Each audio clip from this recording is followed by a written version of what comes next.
गोपालगंज जिले के नगर थाना क्षेत्र के कौशल्या चौक के पास अज्ञात बदमाशों द्वारा राजद नेता के घर के पास हवाई फायरिंग कर दहशत फैला दी। वहीं इस घटना के बाद मौके पर अफरा तफरी की स्थिति कायम हो गई। इस संदर्भ में राजद नेता ने नगर थाना में लिखित आवेदन देकर अज्ञात बदमाशों के खिलाफ शिकायत दर्ज कराई है। मामला 29 अप्रैल की बताई जा रही है। फिलहाल प्राप्त आवेदन के आधार पर पुलिस छानबीन में जुट गई है। दरअसल घटना के संदर्भ में राजद नेता राजेश कुमार यादव ने बताया कि पिछले 29 अप्रैल को अज्ञात बदमाशों द्वारा मेरे घर के पास दहशत फैलाने के लिए हवाई फायरिंग किया गया। इसके पूर्व में भी मेरे ऊपर 6 जुलाई 2023 को 3 गोली चलाई गई थी, जिसमें मैं जख्मी हो गया था।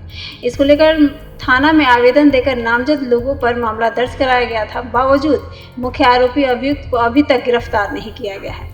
इस मामले में कई दबंग व्यक्तियों द्वारा केस उठाने एवं जान से मारने की धमकी दिया गया है।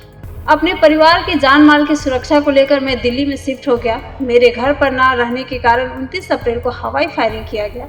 इसके चलते मेरे घर के सदस्य भी डरे और सहमे हुए हैं। सुरक्षा के लिए कई बार आवेदन भी दिया गया है।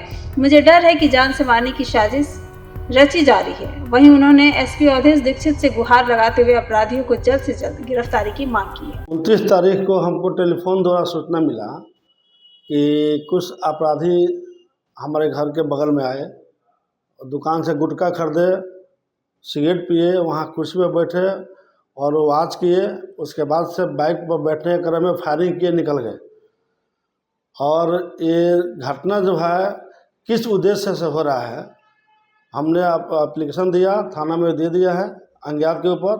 और 2023 में 6 जुलाई को भी हम पर गोली मारा गया। हमको 6 जुलाई को गोली मारा गया, जिसमें से जो भी नामजद एफआईआर किए थे हम, उसमें से कोई गिरफ्तार नहीं हुआ। अभी भी मुख्य आरोपी जो है वो सरेआम घूम रहा है और एक पर केस जो मेरा है ट्रायल चल रहा है। तो हमें हमेशा भय बना हुआ है कि हमें जान से मार दिया जाएगा और बार बार धमकियाँ भी आ रहा है कि केस को आप सुलनामा लगा लो, नहीं तो इससे अंजाम बुरा होगा।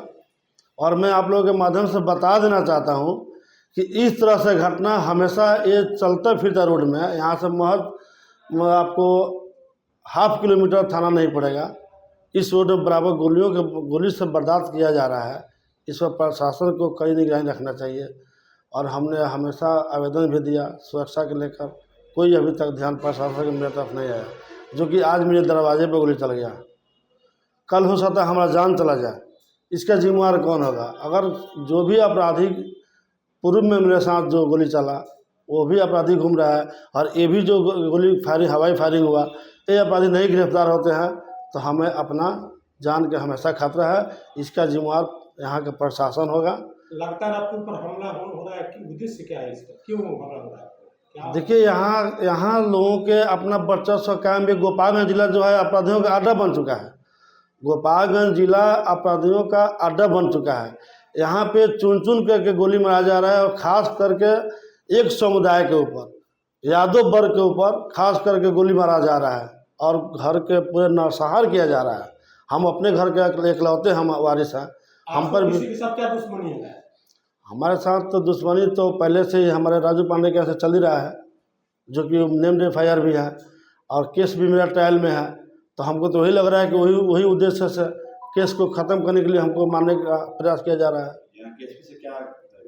हम यहाँ कप्तान साहब से आग्रह करेंगे कि इस पर वो अपने स्तर से जांच करें और दोषी को सज़ा मिले, दोषी हो उनको सज़ा मिले।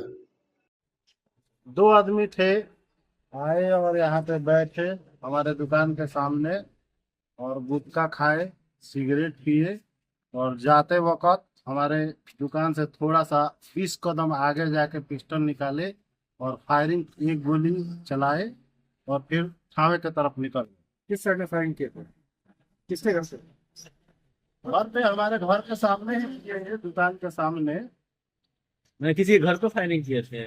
नहीं, घर पे नहीं, हवाई फायरिंग। हाँ, हवाई फायरिंग किए थे। तो क्या कुछ हुआ था क्या कि इसी तरह आप निकाल कर? अब हमारे साथ तो कुछ नहीं हुआ। अब आए थे, बैठे थे, किस मकसद से आए थे, क्या करने आए थे, ये तो हमको पता नहीं है। भाई फोन में बात नहीं कर रहे थे? हाँ, फोन पे बात किए थे। उन लोगों के पास फोन आया है, फोन पे उनका जो करने वाले थे उनका तो आवाज़ हम नहीं सुने, लेकिन ये लोग जब बोले कि एक शब्द बोले कि इस मोबाइल पे आप फोन मत कीजिए। उसके बाद उनका मोबाइल बंद हो गया, पॉकेट में डाले और हमारे दुकान के सामने बैठे और बैठ के गुटखा खाए, सिगरेट पिए और जाते वक्त मोटरसाइकिल निकाले और पिस्टल निकाल के फायर करके हवाई चल दी। क्या नाम है आपका? विनीत कुमार यादव।